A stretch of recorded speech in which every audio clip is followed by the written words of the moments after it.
Mr. And we're live. Impulsive. Everybody's at zeros. Oh, Eric's already at 100%. Wow. He's dialed in already. YouTube and Twitchers. Mike, you're at 6%.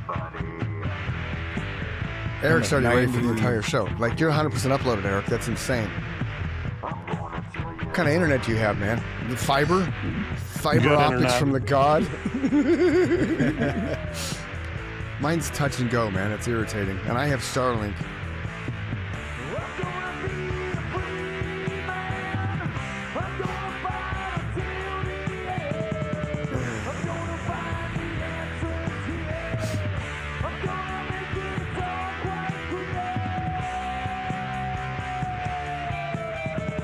Yeah, welcome to the Chris and Mike show. I don't know why I'm doing this today.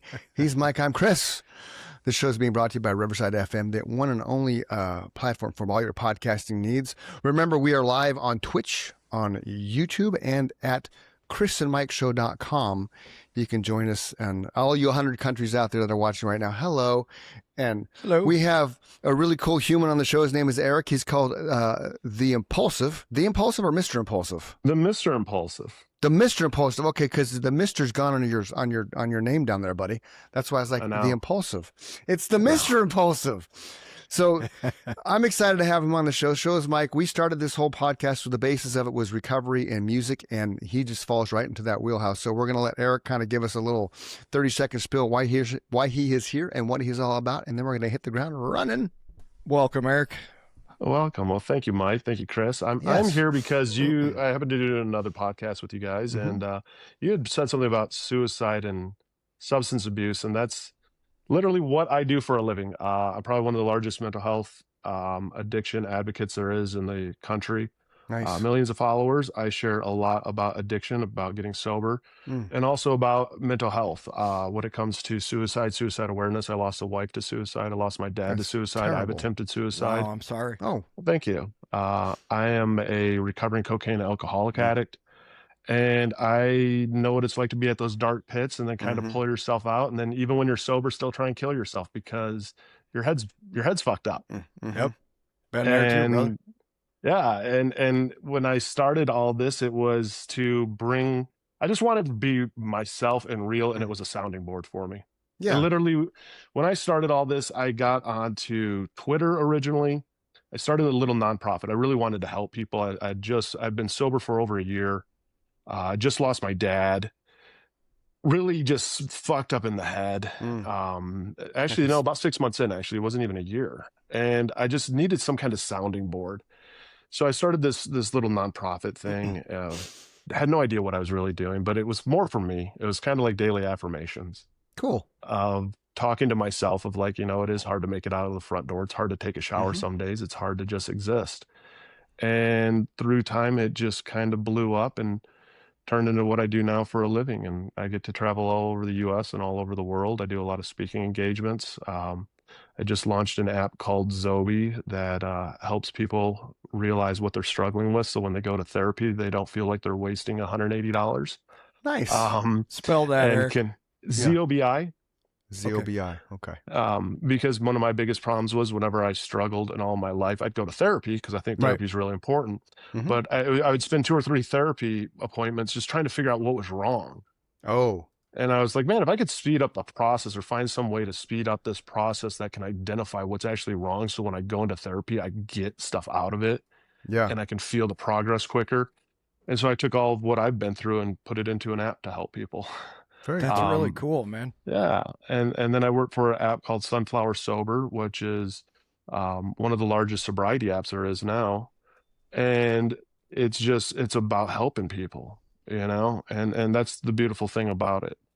Let me ask you a question real quick. Yeah. So because you see hundreds or thousands of people a year that are dealing with, I'm addicted, I don't know how to get better. I know how I cured myself. Chris knows how he cured himself, but we have only ourselves to really compare that to. What would you say the biggest problem is? Is it in their head? Is it the people they hang around? Is it a combination of the both? What is the biggest problem that people have of overcoming that hurdle? They're not ready. Thank you. is really the biggest one. And because as an addict, we'll find any way to like enable ourselves or victimize ourselves or to poor me. Yep. And I think it's difficult. And again, I'm a huge fan of AA and NA. Don't get me wrong. I've done the 12 steps. It's helped a lot of people. Sure. The flip side to it though, because I'm big on, hey, whatever it takes to get sober, get sober. I don't give a shit as long as you're sober. Yep. The thing with NA and AA though, it drives it so hard into your brain that if you relapse, you're a failure, which I don't believe in. And that's the only way to get sober. And it was one of those things like when I was first getting sober, man, it was great. But then after a while, like I had to stop going. I felt more depressed leaving a meeting and just horrible about myself than I did going into the meeting, because it's like, I don't want to be sober for 10 years and be going to 3 meetings a day still. Right. And so afraid that I'm going to relapse like that. Can I interrupt you real quick? I literally just listened to a doctor yesterday say exactly what you're saying, the exact opposite of what they're teaching. He said, every time you try to quit smoking, to quit drinking, to quit doing drugs, you're teaching your brain that that's really what you want to do, right? So if you fail, that means nothing. It means that you tried the first time. You need to try the second time. You need to try the third time. He said you're basically rewiring your brain. We've thought about it backwards for so long in calling someone a failure for relapsing. So I like what you said there. Well, the relapsing to me was like, that's the best learning experience there is. Like that's it was for me too, dude. 3 times it took me. Shit, dude, and that's what it's about. I mean, I the first time I tried to get sober, I was 23 years old. I've been married 5 times. I was going through my very first divorce. Yeah, the majority of them are all my fault. Trust me, the non-addict to me or the addict to me was like, dude, it was everybody else's fault. I'm the victim. Yep. Yeah. When you get sober, you're like, nope, I really fucked up a lot of people, and that was not cool of me. Agreed. But at 23, I tried getting sober for the first time, and it was for the wrong reasons. It was to try and save my marriage. My ex-wife said I was an alcoholic. And, you know, I was reading the big book, and it said that my whole life's going to get like fixed and changed. And 3 months, it wasn't fixed and changed. And my divorce is getting worse, and everything's getting worse. This shit isn't working. I end up relapsing. And that was the first time I tried to get sober. And it took me from 23 to 36 years old to finally get sober. Wow. And it wasn't that I was constantly trying during those, but I would go on a bender. I'd just go on one for a good 2-3 years sometimes. And then I might go through a spurt where I might try 4 or 5 different times in a matter of a couple months and then say, fuck it. And then just go back on one. And it was just a cycle. We pretty much had the same path. I got to back you up. What was the name of the app? Zobi? Z-O-B-I? Z-O-B-I. Okay. Is it out yet? It is out. If you look for it in the Apple store, there was a little bit of a rebrand. You have to type in Zobi space AI and it will pop up. In the Google Play Store, though, Zobi will pop up by itself. And it's a little alien. Nice. And Zobi will talk to you and help you check in. And, because I wanted to share it. I wanted to share it on the page.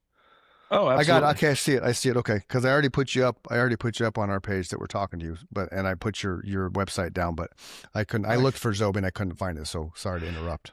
No, not at all. I appreciate that. It's a frustration of building apps. I will say that.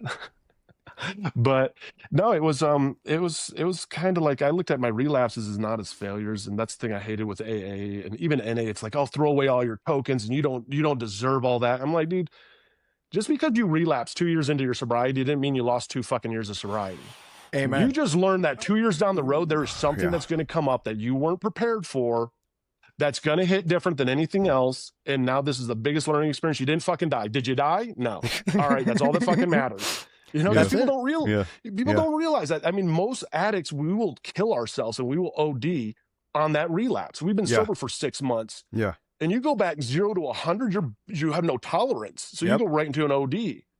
And, you know, people don't realize, like, my drug of choice was cocaine. And I didn't think cocaine was addictive because the stigma around coke is that it's not really that addictive. You know, rock stars do it and and successful business people do it. And it was to the point, I mean, very quickly at one point I would have probably switched to meth or to crack, but luckily I got sober before that. But I mean, I was spending about 20 grand a month on drugs. Damn, dude. That's crazy. I was a general manager of an RV dealership. I was making 50 grand a month.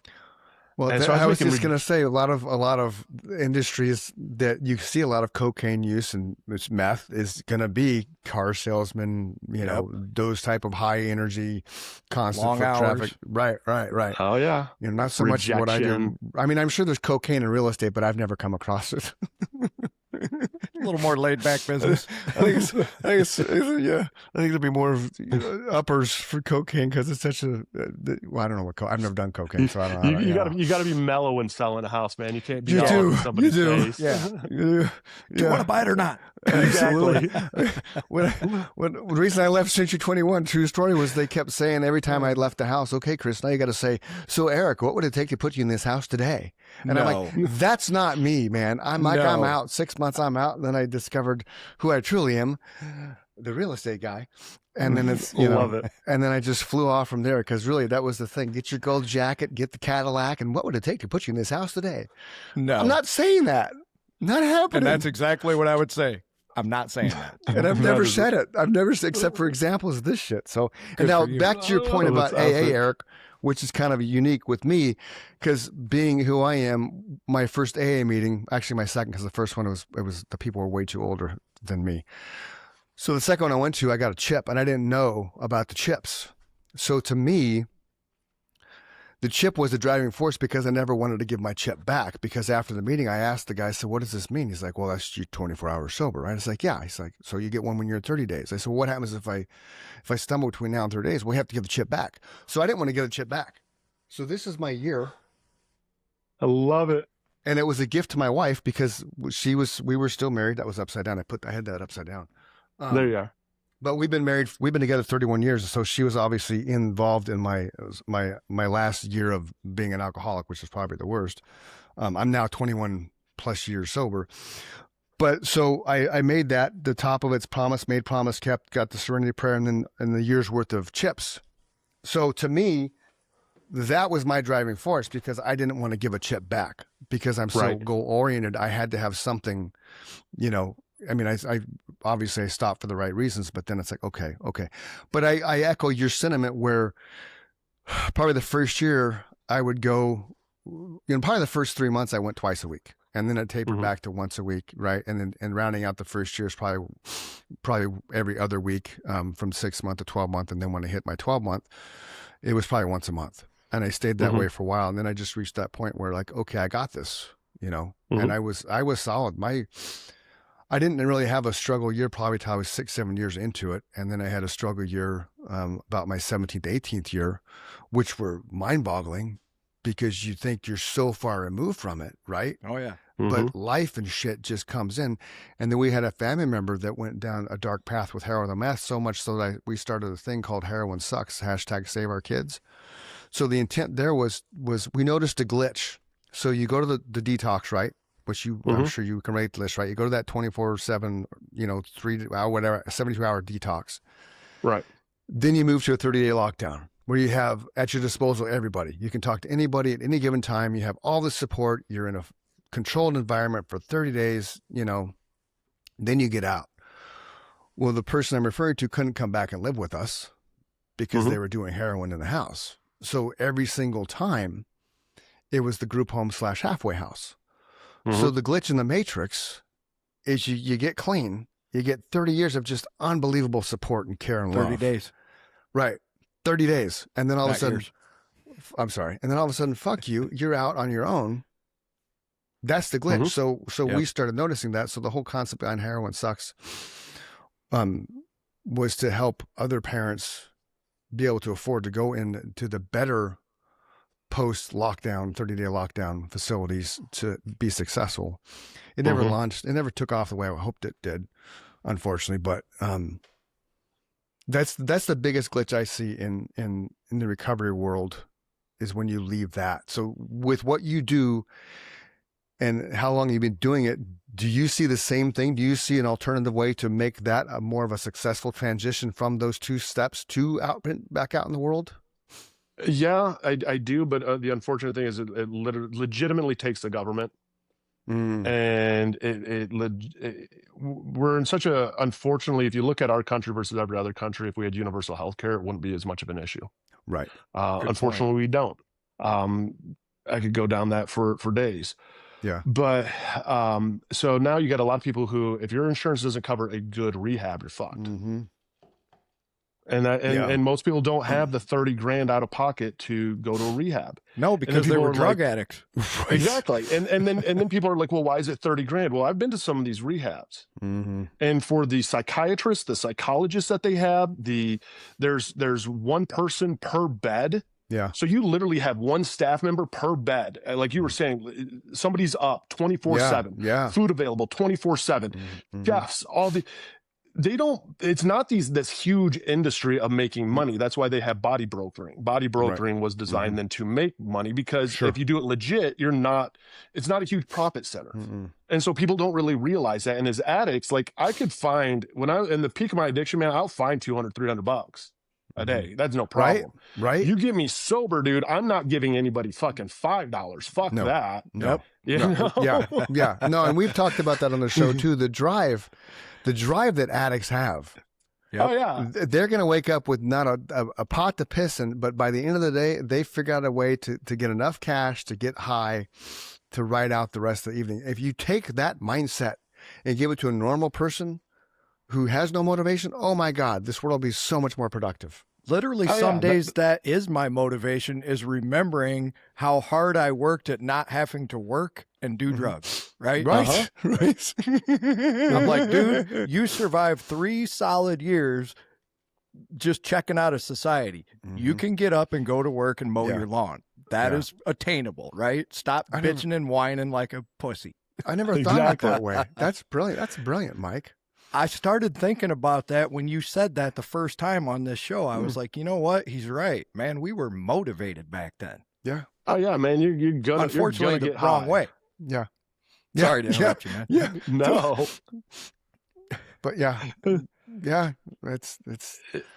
It's amazing how that happens, and it is. I mean, there is a glitch in the program, because you for 30 days, most people don't have a plan when they get out. Most people don't have a therapist when they go out. Like my sobriety.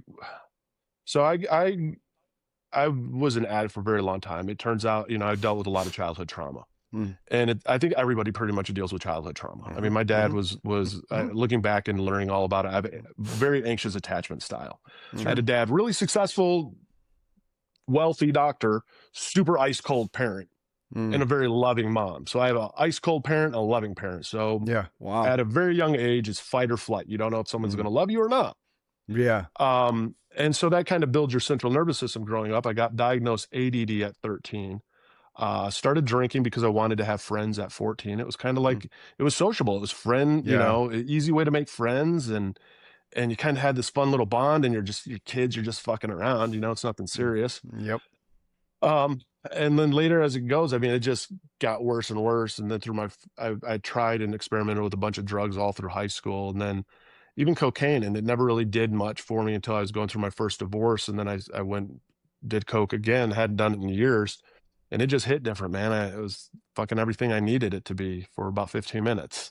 Yep.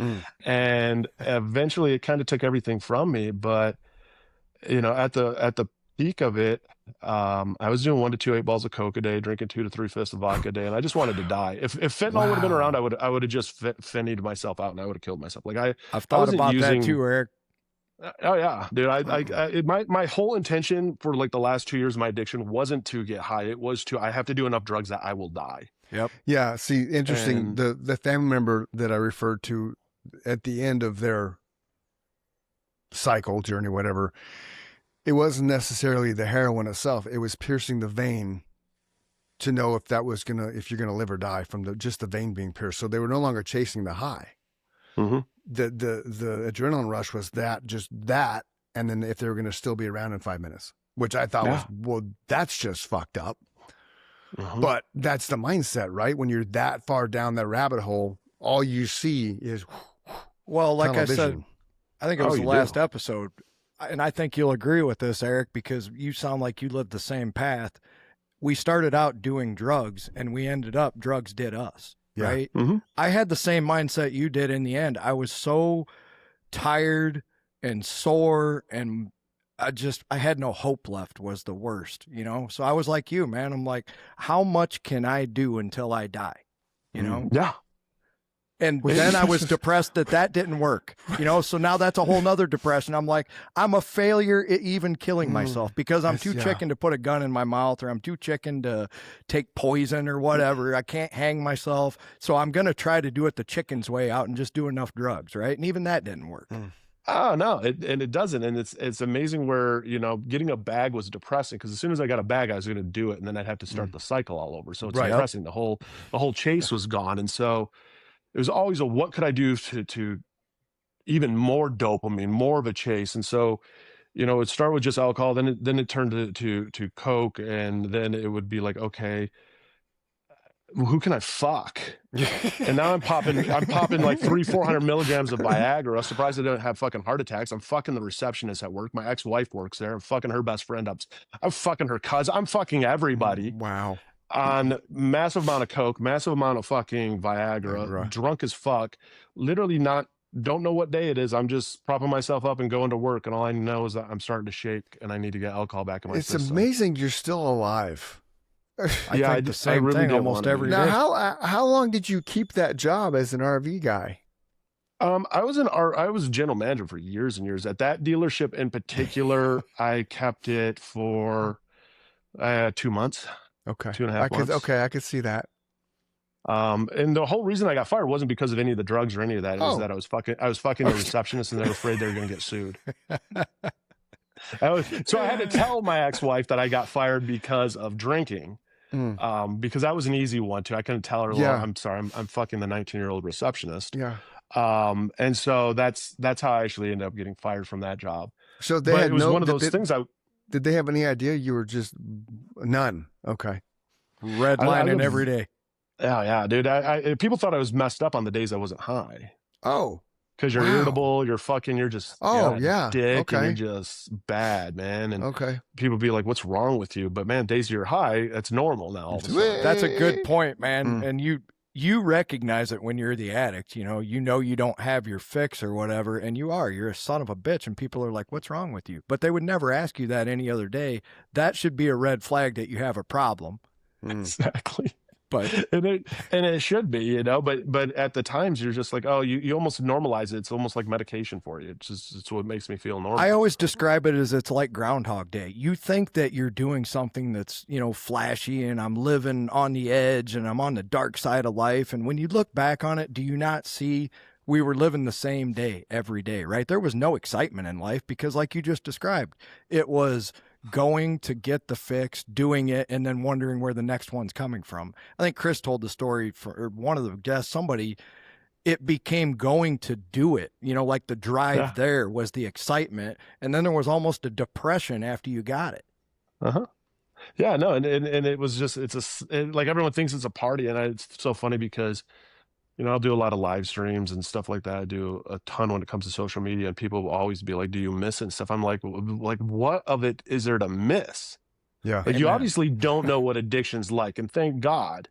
But for the people that know what it's like you're not it's not a party, dude. You're locked in a room by yourself, getting high by yourself, not wanting to live by yourself with a limp dick, sweat and bullets, fucking trying to dial up a plug or get some alcohol or whatever because you're starting to go into withdrawals a little bit, and that's all you can focus on. Like, it's 24 hours a day, 7 days a week. Yeah, it's a fucking misery of hell. It is. And yeah, dude, it baffles me when people actually think that that's a good time. Right. So going back to, like, I just want to kind of wrap our heads, because we do this with anybody that has the recovery story, and you know, we already know your life resume is fantastic, even from the dark side of it. So you started drinking when you were 14 to be accepted. Like our family members, same concept. The whole reason they went down the path of drugs was acceptance. Now I got a friend, and then that friend opened up to all the other friends, which were all in the same circle. So when you started drinking, and again, you were kind of just a kid fucking around, how long did it take from just drinking at 14 to start experimenting with all the drugs? You referenced high school, but I want to wrap my head around the timing of it, the time frame, like when you started to all 14, the way to when you finally 16, stopped. 16, 17. Okay. Is when I really started experimenting. I mean, I was drinking in school constantly. Okay. And I was an athlete, so I could get away with it. Oh yeah. That's when I was dropping tons of acid and MDMA. smoking a lot of weed, experimented with cocaine, experimented with ecstasy and Molly, just anything I could get my hands on, because I'm going to live forever. Yeah, of course. So anything I could get my hands on, I would do. Luckily, Yeah. at that time, where I lived, meth wasn't really a big thing. And so, and heroin, I just grew up around, like my dad was a doctor, so I grew up with a fear of needles. Oh, okay. Needles freaked me out. And so, me too, buddy. Yeah. like I got lucky because, like, again, I'm 45. So as a kid, you think, I thought the only way you do heroin is shooting it up. So fuck that, dude. Like, there's no way in hell I'm going to do that. And even when it came to like opiates and stuff and oxy, and I'd taken all that, but I was just so raised and geared that it was a medication, and you only take it when you're hurt. So why else would I take it? Yeah. And I loved alcohol so much that later on, I knew that you're not to mix benzos and alcohol or opiates and alcohol, because it's going to fuck up your liver, or you have a bigger chance of ODing and dying. Okay. And it was just like, okay, like, I don't want to ruin alcohol for me. Right. I mean, that's literally what. Yeah, no, but that's cool. I mean, that was like, to me, I love the taste of beer. I love the taste of Jack. Like, it took me 5 years of being sober to discover non-alcoholic beer. And then the first time I drank non-alcoholic beer, it was a weird thing, because my tongue was like, oh, I remember this taste. My brain was like, oh, what's this? But there was no side effect. Where's that? But in my head, I felt like, oh shit, and it was totally just in my head. So I waited about a month, and I tried another one at a different restaurant. I'm like, okay, this is cool. I think I can hang. And then I went to Bevmo or Wine and More, where those places realized there's like this whole section of non-alcoholic beer. And so the cool thing with me now is, like, I'll never try non-alcoholic whiskey because it's out there now, but I know that's no bueno for me. But I'm at the point now where I can have a 6-pack of non-alcoholic, either Bud Zero or Heineken. And I have this thing I've talked about with Mike before. When I have a shitty day, and I want a beer, I don't have a beer. When we're grilling or something and the grandkids are over and we're just all having a good time, and it'll dawn, oh, it'd be nice to have a beer right now. And I can have a beer, and it doesn't correlate, other than the fact that I can have a fake beer and get a little bit of normalcy in the world, because I've never taken that step. When I really want one, I don't drink it, even though it's fake, because I'm afraid of the trigger. That's a great practice for your mind, man. Right. It really is too. And I mean, Heineken 0.0, I think it's the greatest stuff ever. I'm the same way. I literally will have a beer and a burger on a patio. Right. But when I'm around, like, doing stuff, I look at it now, I'm like, it's just empty carbs, and I'm not trying to get fat. I'm on a huge health kick still, and I'm like, no, dude. Yeah. I think I look at it more like Chris does, Eric. I don't reward myself with it, but if I want it, I have it. So, like, there's always beer in my refrigerator. Alcohol was never really my problem, because I don't like that. My body doesn't react with it well. It makes me feel horrible. So I drank too much when we were in the band, I'm sure, but not to the point where it became something I enjoyed, So I learned to, if I want to have 2 beers, I can have 2 beers. I do the same thing with marijuana. I don't reward myself with it. I use it as a tool, It's either for pain or sleep or. It's amazing just how it even works. That's why I think recovery is so different for everybody. I have a good friend of mine that was a meth addict. Meth was his drug of choice. I mean, dude tell me stories of, like, smashing and grabbing cars and wow, that was like my worst drug too, Eric.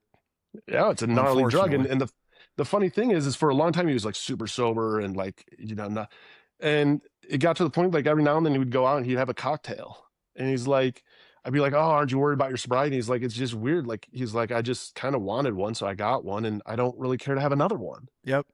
And I'm like, man, it's just wild. And he's like, yeah, it's like, it's weird. Like, alcohol was never my thing, but it was meth.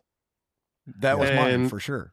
And so it was like, just because somebody's in recovery and they're not using their drug of choice is what it's almost more about. I mean, you can go all that. It was a harm reduction. I don't fucking know. But as long as you're not fucking ruining your life and hurting others. I say that all the time, man. Yeah. And I agree wholeheartedly with you. And I wish more recovery people would speak this, and I'm glad that you're out there saying it, because you have such a large following that recovery is different for everyone. Just look at how you and Chris looked at AA in 180 degrees different direction. I would have looked at it like you, Eric, because I think we think a lot alike. I would have said, if you're going to call me a failure, fuck you, I'll do it on my own. Yeah. Chris Oh, said, absolutely. I'm going to take this as a Yeah. challenge, and Yep. I'm not giving this thing back, right? I'm Yep. stronger than that. I have more willpower than that. He just looked at it differently than we did. Mm-hmm. So it's Mhm. different for everybody and how they attack it. Mm-hmm. The end result is get to sobriety, get to saving your life and enjoying the world again. Yeah, and Oh, part of my dichotomy was the fact that I had told Nikki over and over again, I'm not an alcoholic, because she tried to tell me, but I didn't listen to her, even though she was a bartender, because she could tell complete strangers that you had too much, but I wouldn't hear it, right? Right. But I got to the point where I had to prove to her that, yes, I'm sober, because sober Chris could be talked to. Sober Chris could be reasoned with. Sober Chris listened. Sober Mhm. Chris was there emotionally. I wasn't an asshole as far as being physically or verbally abusive. I just wasn't there emotionally. Mhm. Like that's one of the stories I tell is it was around Christmas, and I bought her some diamond earrings, which was fucking cool. Like I could afford diamond earrings. And I walked through this little hallway to the great room. She was sitting on the couch, and I threw her the wrapped box of diamond earrings and said, Merry Christmas, turned around and walked away. Mhm. Total dick. I was a total dick. Right. Right. And I don't, like she probably, I don't even know if she still has them, because that was a total dick. And she's like, thanks. That's what I heard as I walked away. Right. I would never do that now. You know what I mean? That person Mhm. is so removed from who I am. But I knew after we had our blow up and I woke up the next day, I knew something had to change. And when the second meeting I went to and realized there was a chip there, I was like, okay, this to me, it's be able to prove to her, like I get this. And if I don't stumble, then I get another one, then I get another one, then I get another. So every year we have a tradition. When I get my year chip, I give her the year before. So I just got my 21st year chip, and I give her where is it? I give her I'm so funny, I can't find it. I give her the 20-year chip as an exchange. Here's my new one. Now you get this one, because then it's just me saying, look, I'm still doing it, even though she knows I'm still doing There's it. two things that Right. are important about your story that we don't touch on enough. Okay. You wanted to get better, right? Yes. You made the choice. Absolutely. And you set yourself a goal that was a positive goal, right? You have to change the way you think. So I don't recommend this for everyone. It worked for me. Somebody told me that you can rewire your brain by taking a heroic dose of mushrooms, right? Yeah. And they told me how to do it, right? This is somebody who had years and years of experience. So there's your guide. It's not like you're going into it as a drug addict. You're going into it as a medical procedure, right? And that's what it was. I wish I would have included not smoking in that session, right? Because that's the only addiction that I still have left in my life that has control over me. It is that out of all the things I've ever quit, nicotine smoking was the hardest one. But your friend described what I experienced in that when I came out the other side, I'm never going to do it, but I could do a line of cocaine now, and I'm not going to want another one. I don't think like, give me more anymore. I've rewired that way of thinking. I just have no ambition to feel that way again. You know, just what you were describing of how bad you felt and how much you need that. Your brain remembers that stuff. Right. Oh, it definitely does. I mean, my first 5 years of sobriety fucking sucked. Yeah. I hated I didn't get sober because I wanted to necessarily get sober. I got sober because I did hit rock bottom, and I went through those whole sobbing at night. Oh my God, I got, what's changing my life. I mean, my ex-wife was next to me in bed sleeping, fucking bawling my eyes out. Like, oh, I just got to get fucking sober, and this will change everything. And so I did. And I was like, you know what? I'm going to get sober. I've never gotten sober before. Maybe this will make my life better. Yeah. And then I woke up the next day and said, well, it wasn't really that bad. Right. But you know what? I'll get sober for 6 months. I know I do need to kind of clean up my act, so I'll get sober for 6 months, put my life back on track, and then I'll just relapse. That's normal. That's fine. It's doable. It's hard for me to think like I'm never going to use or drink or anything for the rest of my fucking life. Like, are you fucking kidding me? I never said that. Yeah. It's and so I made a deal with myself. I was going to get sober for 6 months and relapse, and then 3 weeks into my sobriety, my dad killed himself. Which oh my God. And terrible. I went, it sucked. And I already had a lot of trauma from 2 years prior to that. My ex-wife, or my wife at the time, we were separated, but she ended up killing herself.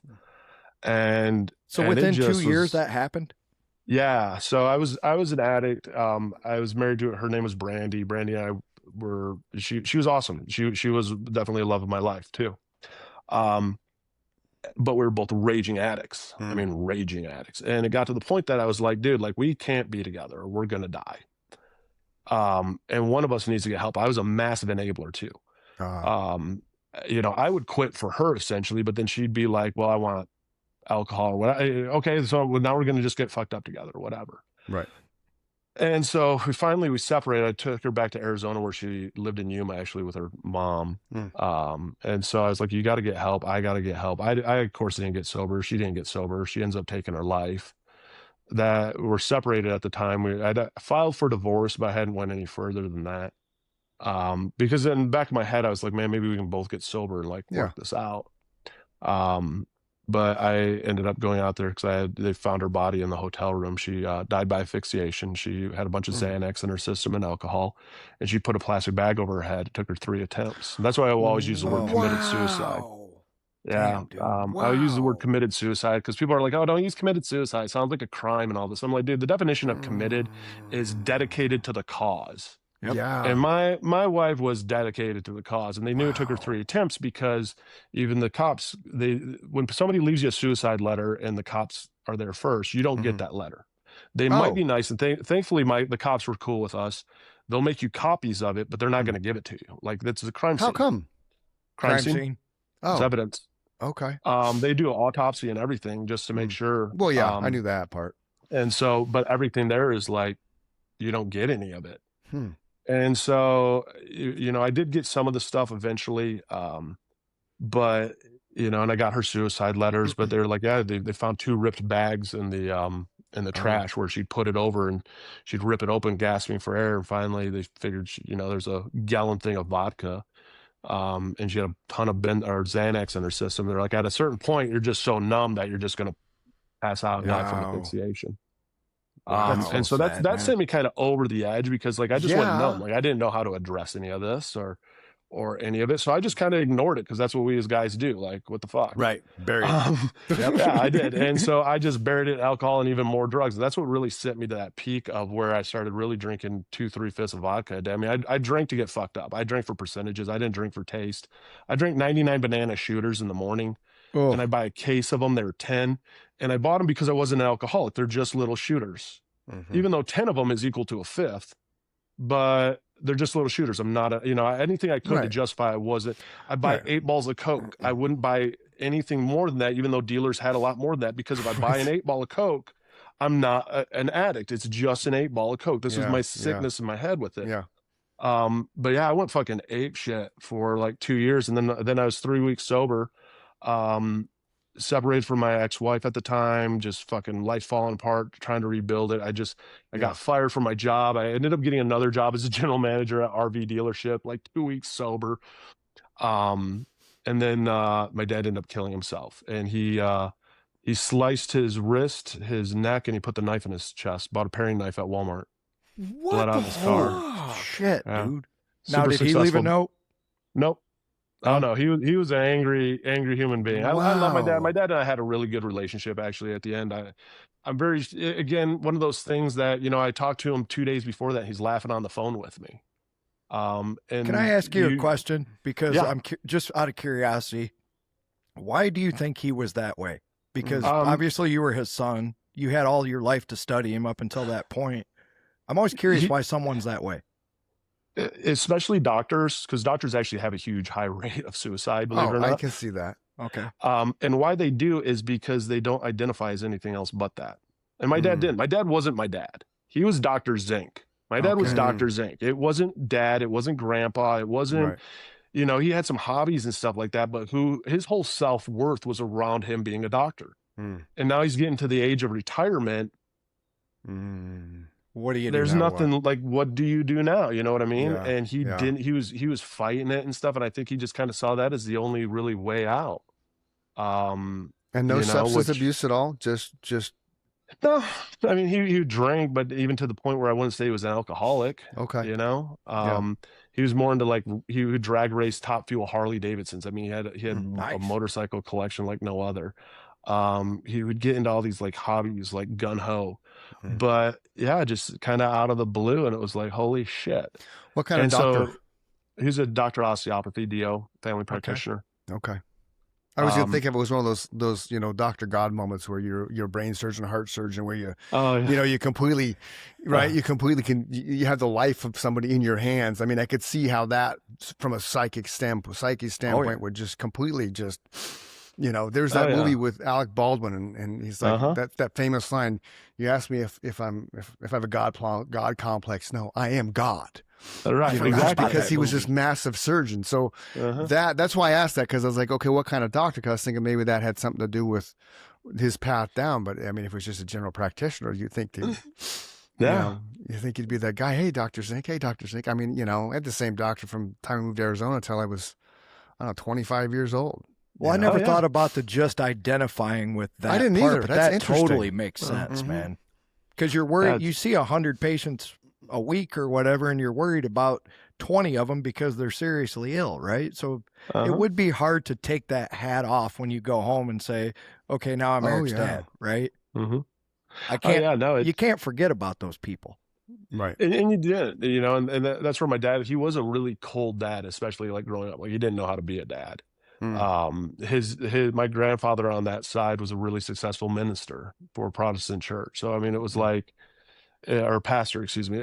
So it was like, I grew up on a very high level of that, right. But I find it very interesting that you say that in one breath, and then in the next breath, you're like, but I had a good relationship with my dad. That's awesome somehow. Yeah. And I mean, it took a lot of repairing and stuff. I didn't always have the best relationship with him. And I learned a lot, even like through therapy, because that was my biggest problem, is like when I got sober, I'd go to like an AA and stuff, and there'd be Chris there who is 120 days sober. My life is fucking great. I'd be like, fuck you, dude. I'm 2 years sober and my life fucking sucks. Right. A year into my sobriety, I ended up trying to kill myself. It was the closest I had to a full-on good suicide, and I should have died. And the only reason I didn't die was because of frozen vodka, because I was sober here for a year. I hate my fucking life. I hate everything. I don't understand the childhood trauma. No one in AA, this is the thing I am a little resentful for with AA and NA, especially because that's how I essentially first got sober, was no one was like, dude, you've been through a lot. Maybe you should find a trauma therapist or, somebody who really deals with grief, because you're obviously not grieving this right. I really realized, like, looking back, a lot of my addiction was a solution. It wasn't a problem. Right. It was my coping with everything I'd been through. And it's not the same case. I know people who are addicts because they took something and boom, they just got hooked for whatever. But for me, it was like I could run from shit, And so a year into it, like, I was doing so much coke. No one ever told me what like real withdrawals were like with coke. Because when I first got sober, I wasn't going to tell anyone I was a coke addict. Right. So I was alcoholic. I just told everyone I was alcoholic, because that's okay. It's almost like, oh, good, you're it's an the alcoholic, most socially acceptable. Socially acceptable. That and opiates. And so, how fucked up is that? Oh, I know, right? Totally. And the worst part was, because then I was like, well, maybe you can't really get addicted to coke. Maybe there's just something wrong with me. Later on, I find out, no, a lot of meth addicts and crack addicts, coke's your drug of choice, but guess what? You can't afford it. Drugs do become financial. Right. And so, no one told me that with the amount that you did, you probably rewired a lot of your dopamine. So I couldn't get happy, and it just kept getting worse. I just kept getting more depressed. And it was I don't know how to explain it. It was just like, it was like a hole inside. That was the darkest place I've ever been, Eric. It is, isn't it? Yeah. Like, and you get up and you're doing stuff and you see other people happy and they're happy, and you're like, I've been sober for 6 months. Why do I literally just not want to be here? I like how you just described it. You can't describe it. I can't even think of a way to tell you how I felt at that time, other than it was the darkest moment in my life. Oh yeah. I just wanted to die. Yeah. I just didn't want to be here anymore. Yep. And so finally I hit my year of sobriety. I got my 1 year chip, and I was just like, this isn't getting better. So fuck this. Yeah. And so I was in Orange County at the time, and I was running an RV dealership, and I had the day off, and I waited for my ex-wife to leave to go to work. Went out into the garage, because I had these big hooks in my garage to hang heavy shit like bikes and all that stuff. And I hung on it, and I was like, this will hold my weight. So I went and put up a nice rope, hung with this rope. Yep, this is gonna hold. I'm like, fuck this, I'm out, dude. So I got myself out a nice step ladder. I put down a tarp, had bleach out there, scrub, because I knew I'd be tearing at my neck most likely when this went down. Because at this point already, I'd started doing social media and telling people that it gets better, and you know, dude, don't So give up. you were living a contradiction in your own mind. Oh fuck yeah! Oh fuck yeah! Yeah. And so I hung all that, made sure it all worked, waited for her to come back home for lunch because I knew she always came home for lunch. She came home, had lunch, she left, went, set everything up, laid out my suicide notes, was going to change into the clothes I was going to kill myself in because I liked my ex-wife's or my wife's idea where she had clothes that she wanted to be cremated in. I was like, I'm going to steal that idea. So I'm going to put together a little bag of clothes I want to be cremated in because they special meaning, like my mom bought this or this, you know. Yeah. And then, you know, just kind of build up that final thing because I was very gung-ho about it, but I also knew myself well enough. I was like, I knew we had a party a few months earlier and there was a fifth of Grey Goose vodka in the freezer. And I was like, you know what I'm going to do? I'm just going to fucking open that up. I'll slam it. I'll change. And then by that time, I'll be all nice, warm, and fuzzy inside. I'll just step up and just fucking hang. Yeah. That way I cannot get myself out of it. Cause like the same thing, Mike, I'm not going to sit there and take pills. I'm not, you know, if I know I can do this though, and there's no way out, like I'm in. Yep. And I didn't own a gun because as an active addict, I would have blown my brains out. And I knew that subconsciously, I think. And so I never bought a gun. Me neither. For the same reason. I went and went to the freezer to let's get this going. And I pulled out the bottle of Grey Goose and it was frozen. And instead of thinking, okay, I'm going to slam this and go kill myself, I went, that fucking bitch thought I was going to relapse. And my whole attention went from focused and die hard on killing myself to my ex-wife thought I was going to relapse. So she dumped out the vodka and put water in it. And I was so pissed. I threw the fucking bottle. I was fucking fuming. I was like, how dare she think I was going to fucking relapse? I'm over a year sober. And I'm like, what the fuck am I thinking? And it just kind of dawned on me, like, what the fuck? Like, I literally, this isn't right. And I actually picked up the phone. I called my mom and I was like, dude, I need help. Something's not right. Dude, that's so crazy that moment in time is what saved your life. Yeah. Now, so just to add to the water in the vodka bottle.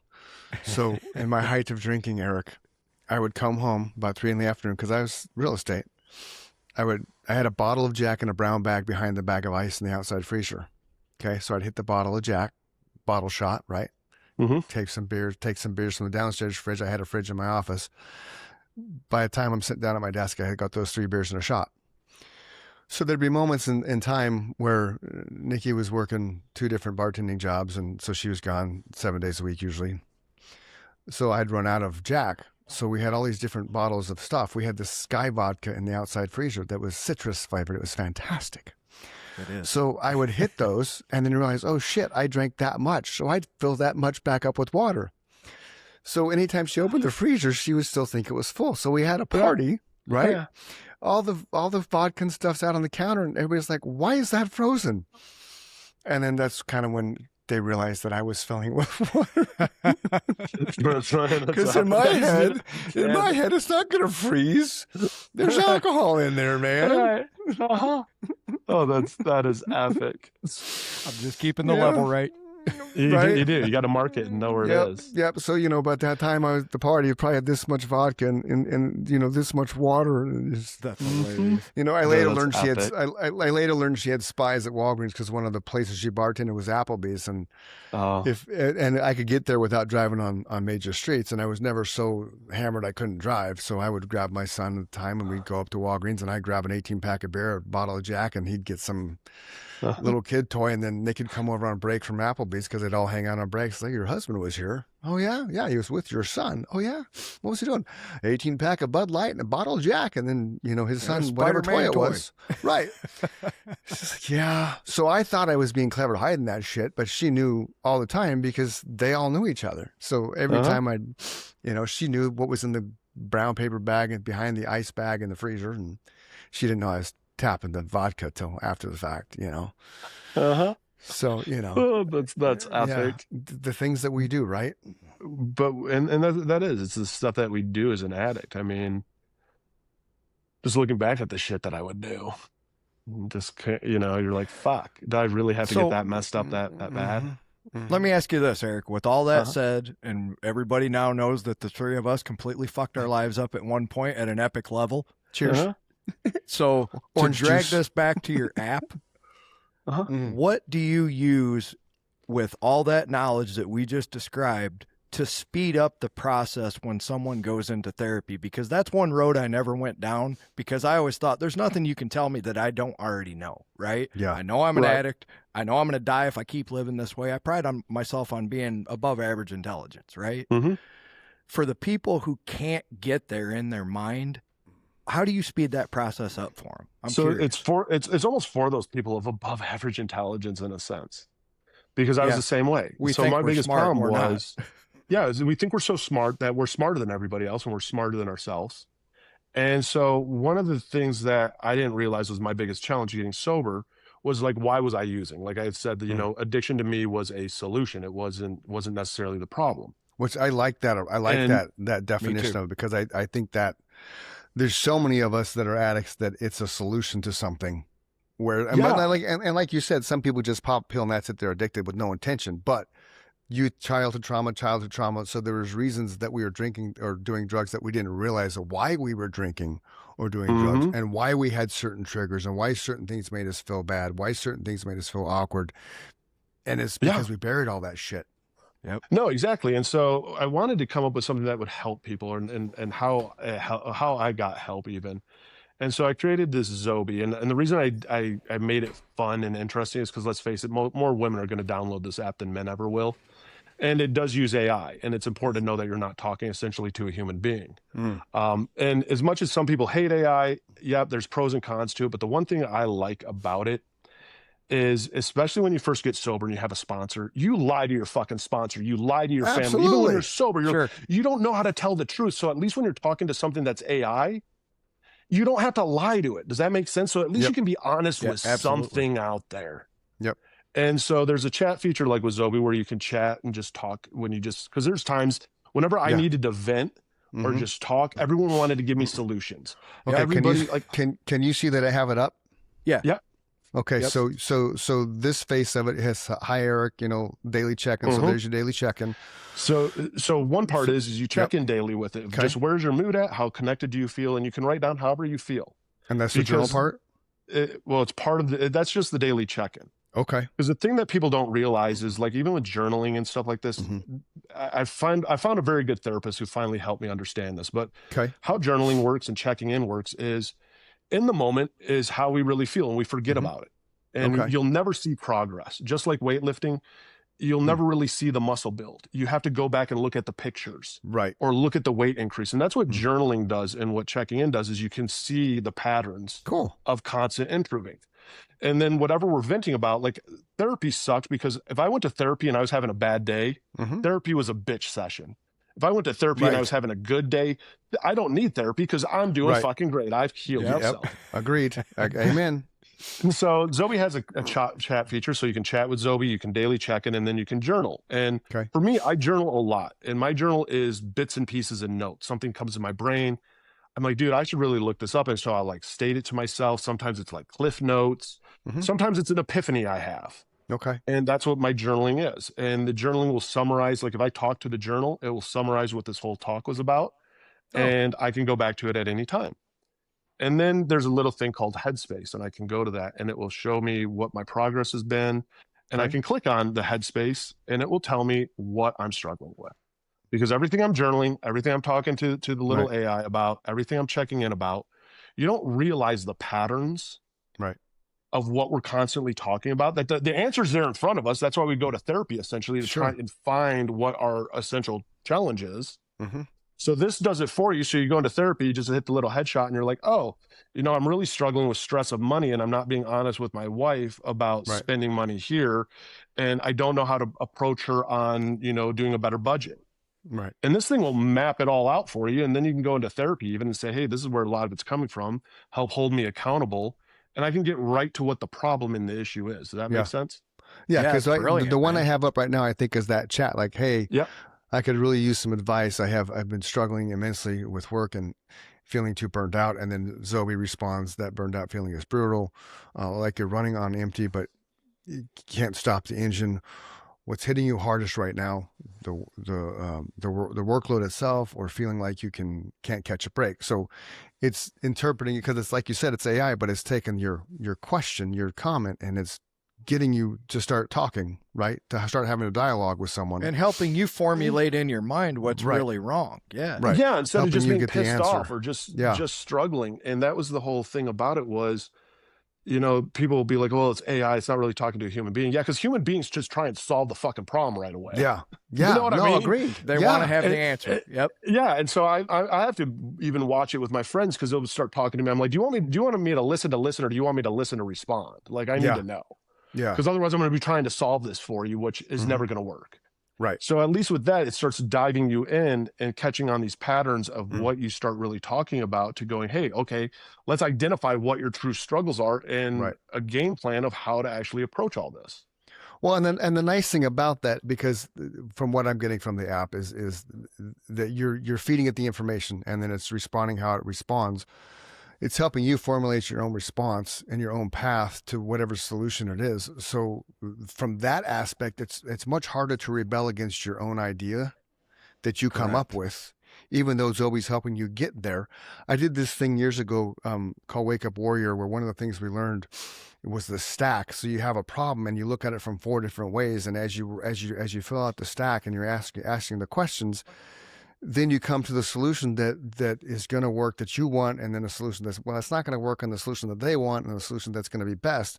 But then you have these 4 answers to the problem you're having. And then when you step back and look at it, well, that's the solution that I need, because these are all bullshit. But then you're owning it because you came up with it, you work through the program. So Zoe seems to be that same effect with the little snapshots you share on the Google app, the Google Play, or the apps on Google Play, is that here's my problem, kind of defines the problem, and then you respond to that, then all of a sudden here's a way to resolve that. So Right.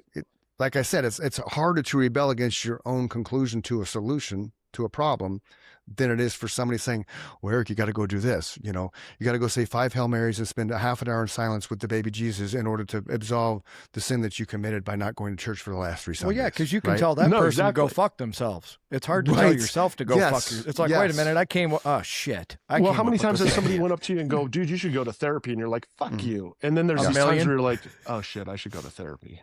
Right. And then you actually go, because you're like, you finally acknowledge that, yeah, this is a problem, you know?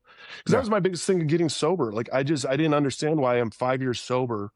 I'm doing the same thing I was in addiction. I wasn't using, I wasn't high, I wasn't drunk, I wasn't any of that, but I'm still the same, looking for validation, the same cycles and patterns, and still burning my life to the ground, but without alcohol and drugs. And how am I doing this? Like, what am I missing?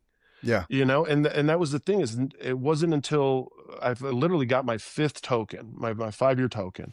I'm in AA and I'm fucking start sobbing. And I'm like, this is just a fucking token. I'm like, yeah, I got my 5 years sober, but I it's feel like emotional, I'm right. man. I've cried when I've gotten tokens over the years, my annual ones, because it's like, I fucking did this. I finally, another year. Well, the funny part is I was crying because it was like, it's not any better. And I literally said that.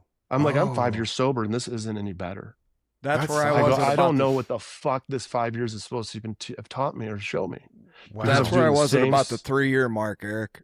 Yeah. I get goosebumps every time you start telling these stories, because I went through those same emotions, man, to where now I've recovered. I'm not an addict anymore, but my life is still nothing like I want it to be. What do you got to do to be happy? Right. Yeah. And I'm like, I need a sponsor again and all this. So I get another sponsor, and I'm going to go back through the 12. Like, I don't know what to do. I don't know what's wrong with me, man. Why am I 5 years into this, dude? Yeah. And yeah, looking back, like, my life had progressed. I got divorced, which I needed to do. I moved, which I needed. Like, my life was better. And I was better and at least conscious enough to know that there was an issue, and I stayed sober. But that was it, man. And I got my big book out, got a sponsor, dropped to our knees, prayed, and went around, started introducing me to people at this meeting that I didn't know. And, you're getting the phone numbers, and it happened to be in August. And that's when they were like, well, what's going on? I'm like, well, August is just a hard month for me. And it's just, everything seems to blow up in August. My dad killed himself on August 13th, and my wife killed herself on August 27th. My birthday's on August 17th. Mine's the And it second. just this month, there you go.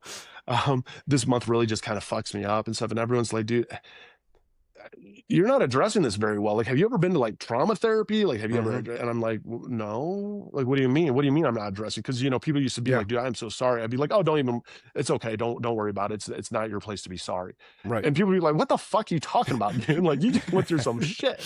Yeah. And I was like, oh, And so that was actually the one piece that I really got out of it. I actually dropped the sponsor like 2 weeks later, hardcore back into therapy, started really realizing about childhood trauma, about how to grieve and all this. And it took me down this whole path, but it took me 5 years to fucking find it. But wouldn't you also say, and I know Chris is going to agree with this because I'm going to use his example. I think as a recovered addict, you have to be prepared that those cycles are going to come around every so often if you're not proactive all the time, right? He just said he went through a moment at 17 years, right? So now I'm struggling, but in my mind, I'm like, I've been doing this for 17 years. So what the fuck? Yeah. Right?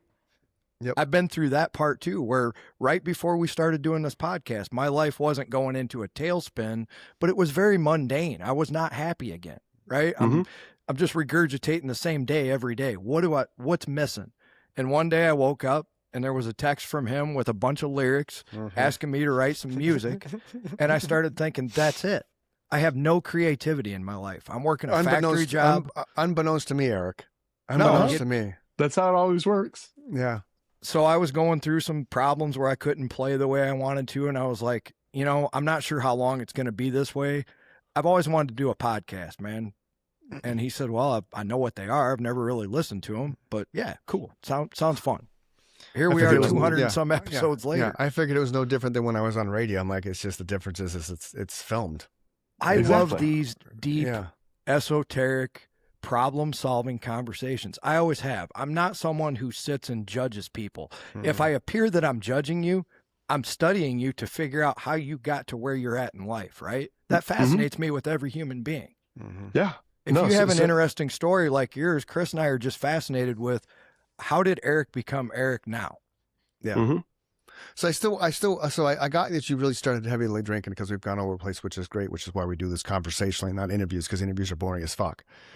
So, and I used to get shit all the time from producers when I have a radio show because like, you can't do that. You got to have interviews. I'm like, I'm not doing interviews, man. They're boring. They're one-sided. Yeah. How long have you been sober? 10 years. Okay. Thank you. Cool. Right. So you kind of hit it heavy when you were 16, 17. So I was trying to get earlier, which I didn't ask the questions properly. How long were you an addict? Because you're 45 now. You just dropped that you're 45, right? Yeah, I'm 45. I was going at it from 23, from when I could admit that I was an addict, 23 to 36 is when I got sober. Okay. 4 weeks before my birthday. Okay. So I got sober 7/25/17. Gotcha. Is my sobriety date. Nice. And even before that, I mean, I had a drinking problem. You know. Yeah. Well, yeah. I just always like to put a timestamp on like mine. Ironic, you say within your birthday. My sober day is February 9th. My anniversary is February 19th. So, which I didn't realize at the time, right? But it was after the Patriots Eagles first Super Bowl, the blow up day, and then the next that was February 7th. So then February 9th was my second AA meeting, but it was the AA meeting I stuck with. Okay. So February 8th was the last day I had a beer and a shot of Jack. And I can still remember it to this day. I can remember standing in the kitchen. I can remember what it looked at. I can remember how it tasted, how it felt. You know, it's the romance of the alcoholics. Oh yeah, absolutely it is. That's epic. But yeah, it's interesting where our dates fall, right? You don't think about it, you know. You don't, and it's like there's almost no rhyme or reason. It just happened to be your time, right? Because that's the thing. That's what we talked about. It's not Nikki could tell me until she's blue in the face that I'm an alcoholic, but no, I'm not. Yeah. No, I'm not. There's no exactly. way. What are you talking about? You know? No one can tell you you're an alcoholic. And the funniest thing is you can't even tell yourself you're an alcoholic because you look in the mirror and you just go, you know what? I'm not an alcoholic. Nope. It's not that bad. Nope. It's whatever we can do to justify it, you know? Well, that's how bad it is. I was going to say that earlier and I didn't want to interrupt you, but for the people who are on the outside looking in, that is so important for them to understand. No matter how many times you tell any of us that we're addicts, we don't admit that we're addicts. So how do you think you're going to fare? Right. Thank you. The easiest way for you to love somebody that's an addict is just to not enable them. Right. And the worst part is I've watched friends bury their kids because they enabled them through addiction. We were very, very aware of that when we had our family member, and Nick and I were lucky enough that we had the mindset that we didn't cause that problem, because a lot of parents think they take the blame.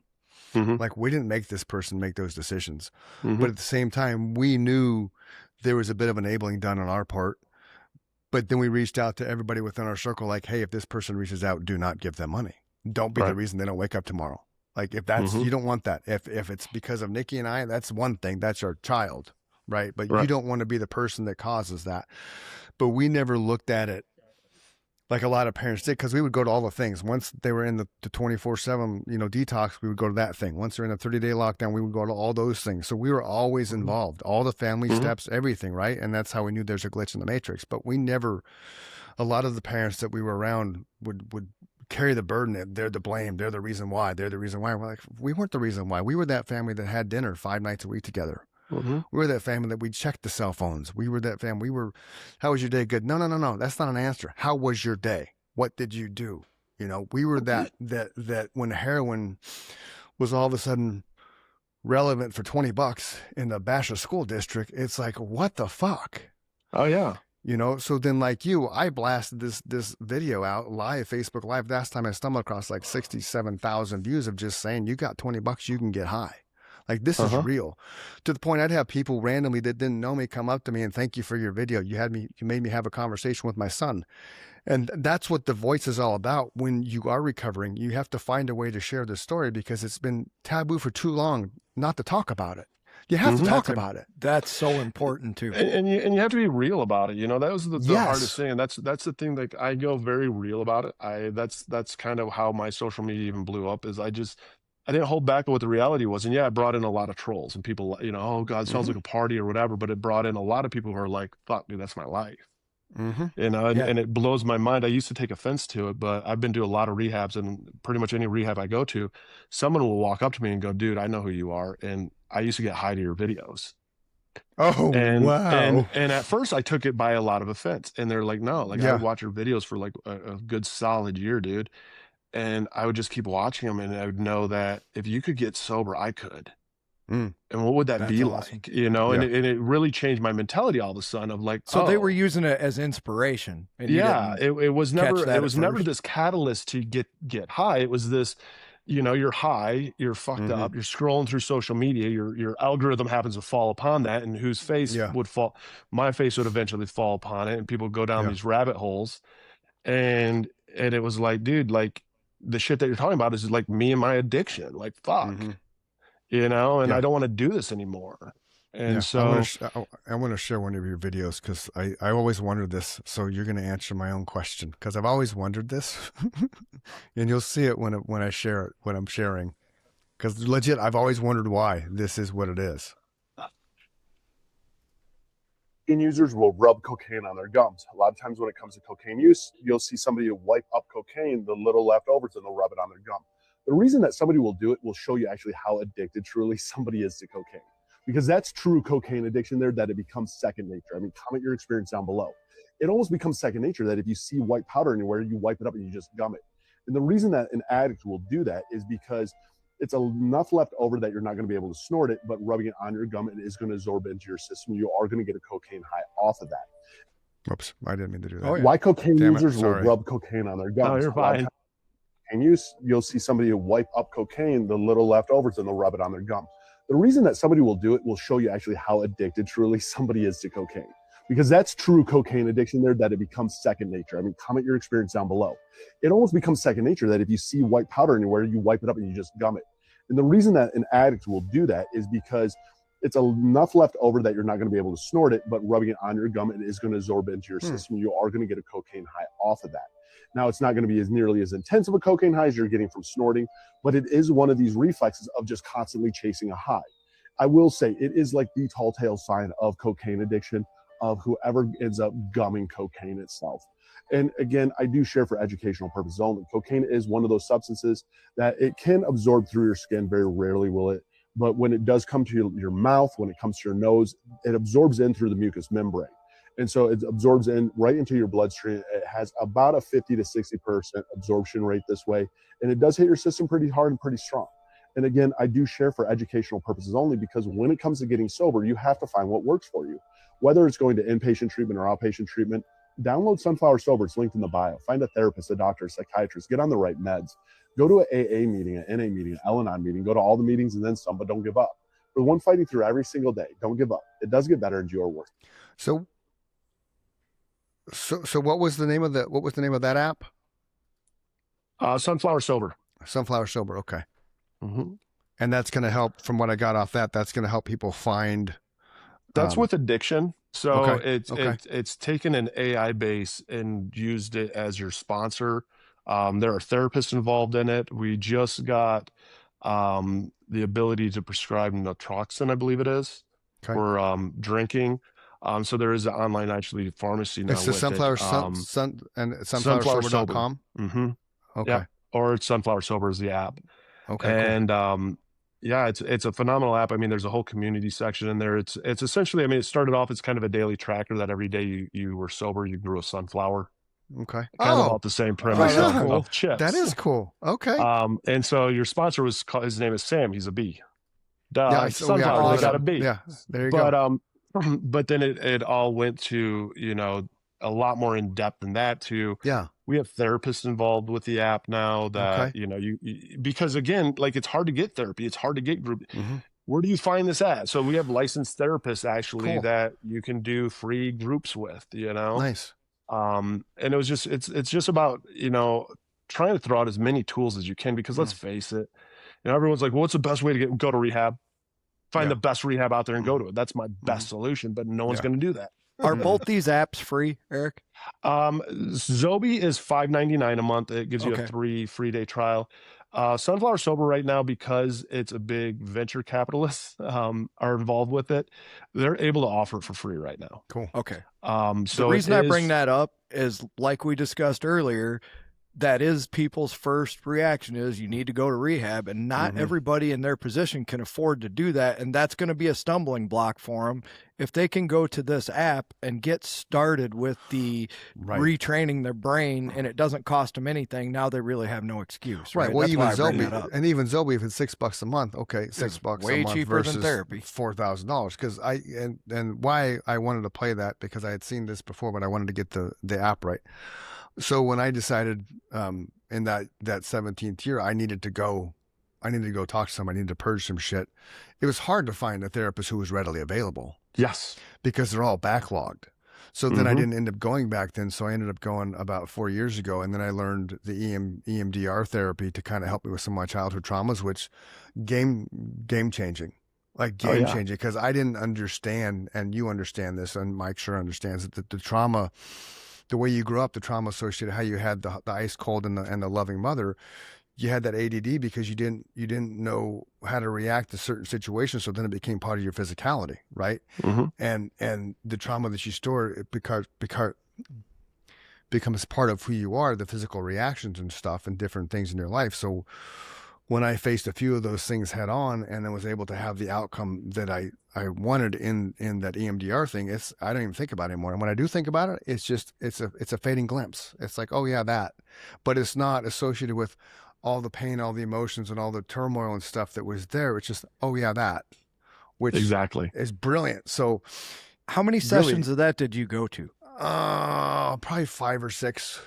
To get to, because you got to baby step that shit, because you're, number one, I already had a little defense mechanism in my mind, because I have a family member that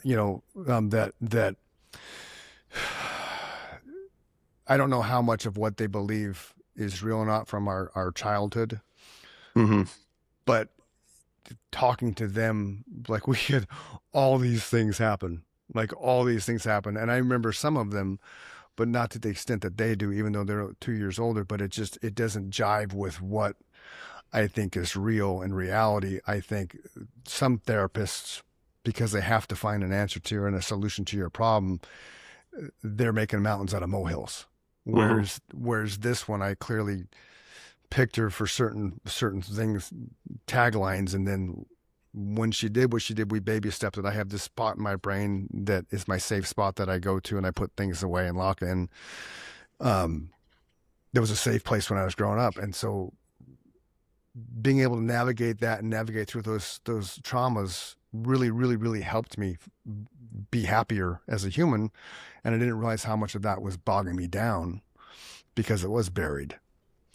So there's definitely benefit to EMDR training, but to my point before, I couldn't find somebody when I wanted somebody to talk to. So I just like, okay, fuck it, I'll just deal with it myself, and then move ahead. Well, Years even the other problem it. that you run into too is if like I'm very cautious with therapists and stuff, and that's why I'm a big believer also in partial AI help. Yeah. And I'll use BetterHelp as a good example.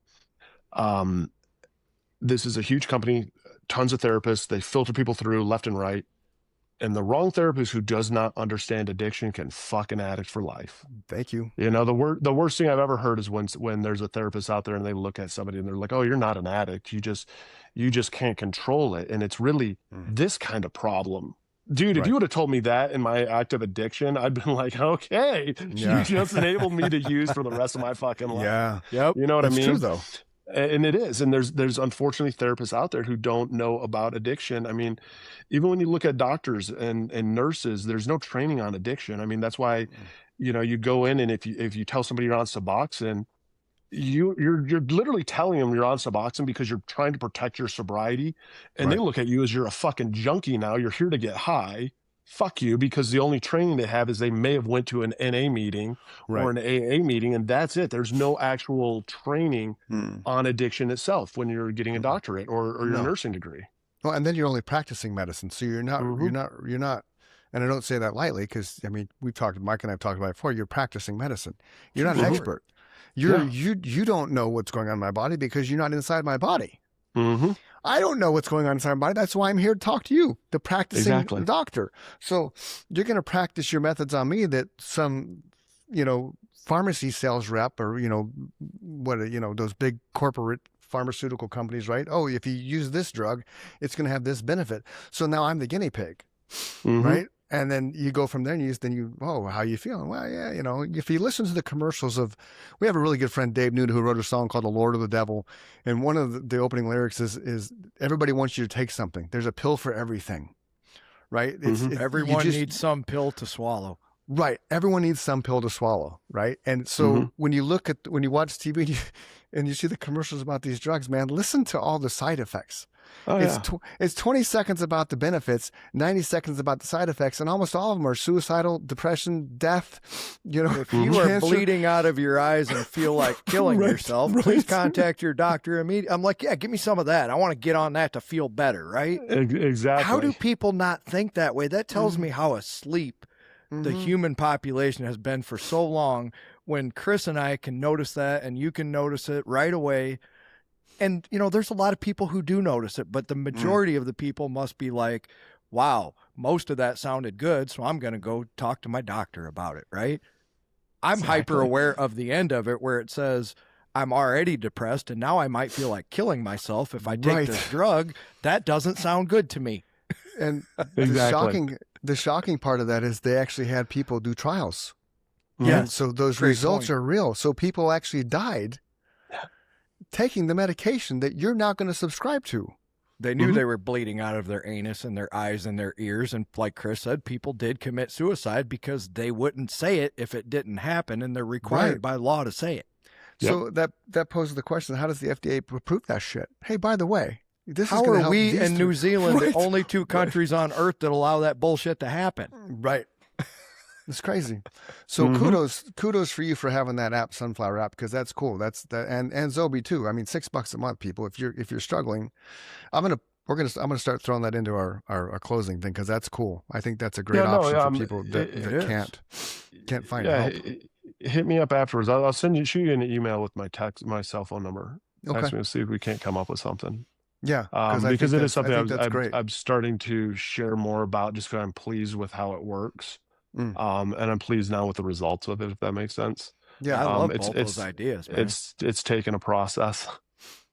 Well, But anything anything that's worthwhile is going to take some time. You're just not slapping a Band-Aid on it and say, here's an app to the world. Especially someone like you, you're going to stand behind something because of your legacy in the addiction recovery field. Well, exactly. And the hard thing is too, is, is you do always run into this whole, free isn't always going to be the best. Right. And the Correct. other thing is it breaking the bank, or is it just trying to get it out there? And that was the whole thing, even with both of them. Because for a while, Sunflower was like $19.99 a month. Okay. And I'd have all these people who would be like, I'm not going to, why would I pay $20 a month? I'd be like, okay, a case of beer is more money than this. Right. So if this stops you from drinking 2 cases of beer, you're in the positive. Like, I don't get, where that conflict comes from, because Salvation Army or what is it? Right. Salvation Army has a free rehab. Go to it. Yeah. There's a lot of rules. Yeah. Well, it's that addict mentality of you're not really ready yet. If you're ready, you're going to do whatever the fuck it takes. Yep. Yep. And to Chris's point earlier, even $20 a month is far cheaper than $10,000 or $4,000 a month that a big, nice recovery center wants, right? Now, how expensive is it when you put it into perspective? You just said it. You just don't want to get sober. If that's going to be your excuse. Yeah, well, you have to. I always looked at it this way: is you had to have a little skin in the game. Yeah. Yes, you do. 100%. There has to be, like, even with AA. I mean, let's face it, it's free essentially, but we're all putting $1 at least in. Oh yeah. And your skin in the game too is your tokens, your chips, your keychains. Yep. You fail, you have to give all that shit back. Right. Got to throw it all I always out. put it. Here's how I put it to people, because I get sent. Exactly. I get sent a lot of people who, family members will be struggling or whatever. And when I talk to that person, I always give them 2 options. I say, you can go now and you can better your life, or you can get to the point where I did, where I knew I was going to die. And then you have 2 choices. You can die or you can get better. But I hope you don't choose the way that I went, right? Yeah, exactly. You were in the same boat, Eric. We were at death's door wanting to die. I don't want that for anyone. So if going to your app is going to get somebody's brain thinking the right way for $6 a month, that's pretty cheap insurance, right? Yeah. No, exactly. Yeah, and I just want to say, you guys were so much further down the dark rabbit hole than I ever was. Your story about the garage thing, that to me was mind blowing, because it shows, like you said, committed suicide. Like you're committing to commit that. Yeah, you're committed to the cause, man. You're all chose his outfit. Right. Oh yeah. Right. That just and the mindset of that and the story, like Mike said, what threw you for a loop was the Grey Goose was all water. That was like, what the fuck? She thought I was going to relapse. Now he got pissed.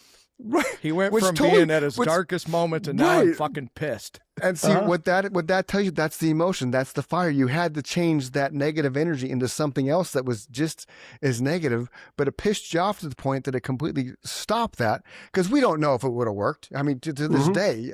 Now, do you ever question that moment as you look back in time?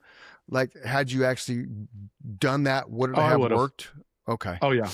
Okay. I didn't want to be here. I got to say this, Eric. Do you know where I thought that story was going? Where? That you installed the bike rack hooks and that they didn't work, and then that's where I thought you were going with it. So the Grey Goose made it even better. I'm like, oh my God, his mind changed into he just got pissed. Yeah. Absolutely. That's crazy. Yeah, no, it's it is. I mean, it's weird to look back at those times. Like, I'm very grateful that I lived, and I'm a firm believer that it does get better. We're glad you lived too, because you wouldn't be sitting here with us right now. But it is one of those too that, it's I struggle when I see people start to make themselves just a victim out of it all. Because at a certain point, I get it, I've been there, but at a certain point, you got to stop being a victim. You got to be a hero, man, and fucking push forward. You need to be your own hero. Well, that's the other part of my story is when I looked in the mirror that day, there was only one person in my life left that was really around, and that's where I was living at the time. I'm like, and I was horrible to everyone. So, nobody liked me. I'm like, I guess I'm the problem, right? Because nobody's here anymore. And I used to be surrounded by a band and people that wanted to be around the band and hundreds of friends. And, I was the life of the party at one point. It's like, why, what happened? So were the problem, right? Just like Yep. Chris said, he didn't think there was a problem until he woke up that morning and he was like, something's got to change because reality just slapped me in the face. It happened to all three of us. Yeah. And had I not made that decision, I wouldn't be married. We would have split. I would have still been drinking for who knows how long. I still would have been grossly out of shape. And, you know, it just, my life would have sucked. And I wouldn't have realized it at the time, but that wake up call needed to happen, you know. And it's important for people Absolutely. to look at that span of time when they're going through their struggles. I do this all the time. What would not have happened had I not made that choice? Right. Right. I wouldn't have done all these things. Chris wouldn't have, you know, he wouldn't have as good a relationship with his grandchildren, his children, you know, obviously his wife would have left him. What would have happened to him? What would have happened to them? Right? How would their lives have changed? Oh, It's yeah. just crazy. I can't imagine my life without my wife. I just can't imagine it. I mean, literally cannot imagine it. There's no way. So I can't, I mean, I'm grateful for that day of that below fight because that changed the trajectory of our life. And it's 1,000 times better than it ever was. Love it. Yeah. So that being said, boys and girls, this episode kind of could possibly make you feel sad and depressed and suicidal, but don't do it. Go to Zobi, go to your Google App Store or your Apple App Store, and it's ZOBI/AI on both, right, Eric? Or space AI. Okay, or space AI dash. I'm not sorry, no dash. It's Zobi ZOBI space AI. Sunflower.com as well. Sunflower Sober. Sunflowersober.com as well. Great resource to help you find help, right? You hear me say it all the time. If you're feeling sad, sour, depressed, don't do it. Go scream in a pillow, go work out, go outside and just yell, go jog, go find someone to talk to. If you can't, sunflowersober.com is going to help you do that. Zobi's going to help you do that. It's AI based, but you still can have a conversation. You can understand your mindset and get that mindset changed because tomorrow is going to be a better day with you waking up in it. Don't be the person that leaves a hole in somebody else's heart. For the Christian Mike Show, I'm Chris. He's Mike. This is Eric, the Mr. Impulsive. So if you Google the Mr. Impulsive, you're going to find him. Also, Eric B. Zink, like the compound, right? Is it with a C? Yeah. With the C like instead of vitamin. it's with a K instead of a C. Okay, it's with a K. Zink with a K. Eric B. Zink with a K. You can find him on YouTube. He's got a channel. He's got all kinds of stuff. There's tons of videos there. You're getting everything from somebody who went down the path of dark, destructive addiction. He's got a great life resume. That's why he's on the show today. So when you get all your other apps up and running stuff, we'd love to have you come back and go through the Zobi app with folks. I think that would be very beneficial. Definitely. You ever come to Arizona to talk, man, reach out. I'm here. Love to hang out with you. Go take you to lunch or something. That being said, everybody have a great rest of your day. And you know, we appreciate your time, Eric. It's super important that you were here with us today, and we know how valuable time is. Don't leave until we sign off to make sure you're completely uploaded. With that being said, I'm Chris. He's Mike. That's the Mr. Impulsive, Eric B. Zink with a K. Until next time, peace. Love you, brother. Love you too, man. Thanks again, Eric. We appreciate it. Yeah, you guys are awesome. Thanks. Peace. Quickly, we're gonna fly